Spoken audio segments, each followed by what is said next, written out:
Praveen Gupta.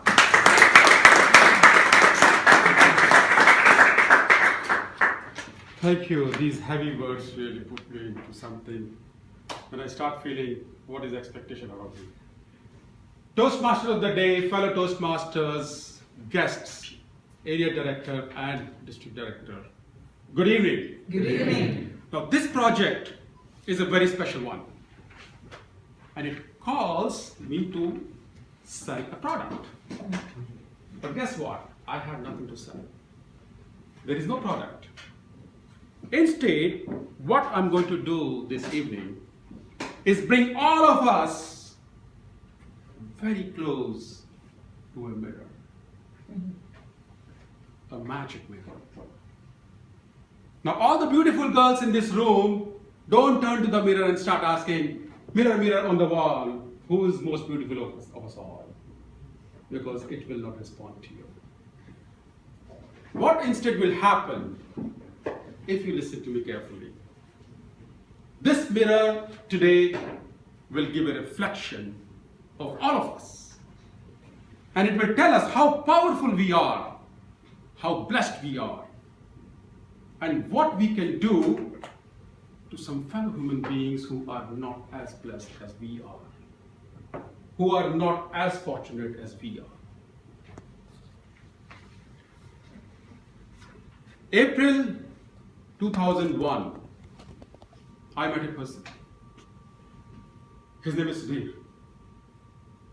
The meeting with Sudhir was in a very, very compassionate atmosphere. The reason?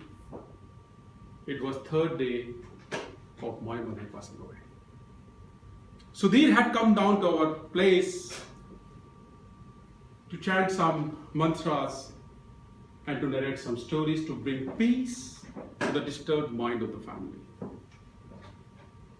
Within 5 minutes of hearing what Sudhir was saying, I just clicked with him.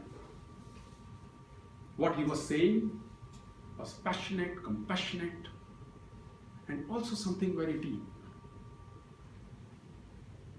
After a few days, along with sweet memories of my mother, what I brought back to Dubai was some additional memories of my interaction with Sudhir. A year passed by. When I went back to my hometown, Roorkee, next year in a vacation, I was desperate to meet Sudhir. I met him. My first question was, what do you do for your life? He said, I'm a teacher. I asked him, what school? And he said, there is no school. I go to the children who are backpackers, orphans, child laborers, and I bring them all sometime under the tree, or sometime I borrow a place to impart the education. And I just kept looking at him. Then I asked him, Sudhir, what triggers you for this? What happened? What was the trigger point? And then he did not respond to my question. He just showed me a picture, which is this. And I did not ask him any other question. Friends, today,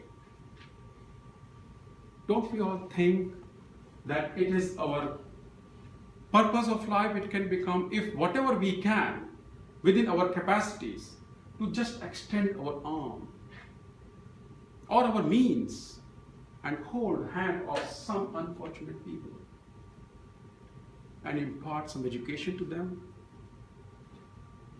bring them out of this cruel society, make them stand on their own feet to face the world.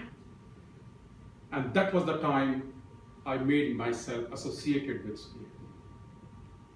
And he said, Praveen, my dream is that one day I want to see a school with concrete and mortar where I will have students. And today, ladies and gentlemen, 15th year of that time, I'm so glad to tell you, today there is a school in Roorkee with concrete and mortar, and there are 170 students studying in the school. This is the school in a very narrow street of Roorkee. Double story, still on the rent, but it houses 170 students. One of the classes where students come in the morning, study for 5 hours and go back. And these are the class from the poorest of poor, as I said. Some of them were picking trash. Some of them were involved in child labor, cobblers. And he goes around and checks and finds out whom he can give the education. I even asked him, what else motivates him? He's a guy, when I met him, he was in his 20s, late 20s, MCA, Master of Computer Application. Don't we all think he could have gone places? And he says, I am going places with this. Small library, not as fancy as we have seen in our lives, in our student life, but good enough for such students. There is a computer lab in the school which tries to bring all these students in speed with the technology, whatever is available. Apart from imparting this education, the teenage girls who have some extra burden of the society, what he does, along with the help from other people, he's hired some ladies who teach these teenage girls the stitching, so that whenever these girls are ready to leave school, they are self-dependent. And they leave the school with one stitching machine with them to make their livelihood. And what more, some girls who have no parents, who have no means, we help them to even get married to Abel Bloom. Because if these girls are left alone, they would be dragged in a dirty society. All that is happening, and I'm part of it. It is not something which I've heard. It is something I'm constantly a part of. I meet all these people whenever I go to Hometown. Every March, this is the scene where new students come in who would make this school as a home for next few years. This is Sudhir. And after that, they will start a journey. A bright new chapter begins every March for some 30-odd students. Why I'm telling you all this? Anybody can get up and ask, what is in it for me? Friends, let me tell you, ever since I have been part of Divine School, I feel myself that whatever I do little bit, I do very little as compared to what Sudhir is doing. I can do only a little bit in a materialistic way. But I have a feeling that ever since I have been associated here, I have been enriching my life. Like most of the human beings, I'm also a little bit selfish. What I have seen, and I would like to convince you for this, whatever I do, little help to this school, believe it or not, it multiplies and comes back to me. It does. Not every time in materialistic form. Sometimes it helps me come out when I'm down and out. It brings me up when I'm in some deep trouble. The praise of these children, the blessings of their parents, they help me in my bad times. And above all, I have a feeling that even in materialistic terms, it multiplies and comes back. This is my conviction. Now, how many of you have seen today's Gulf News?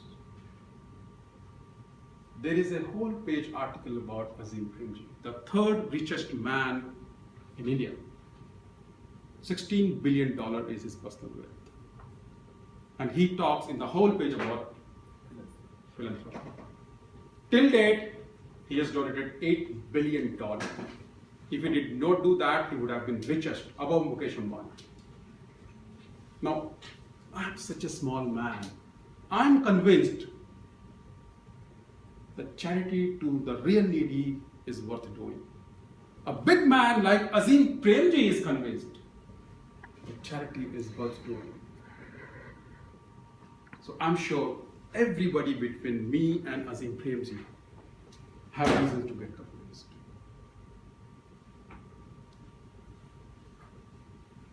On the 2nd July this year, school celebrated 8th foundation year.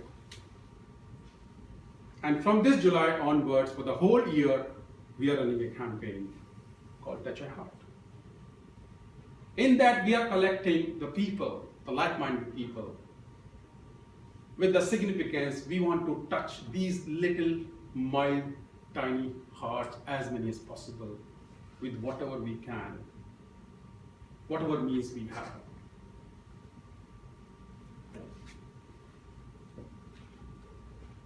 Now, I have kept one pamphlet in front of you, which has got all the information about this school.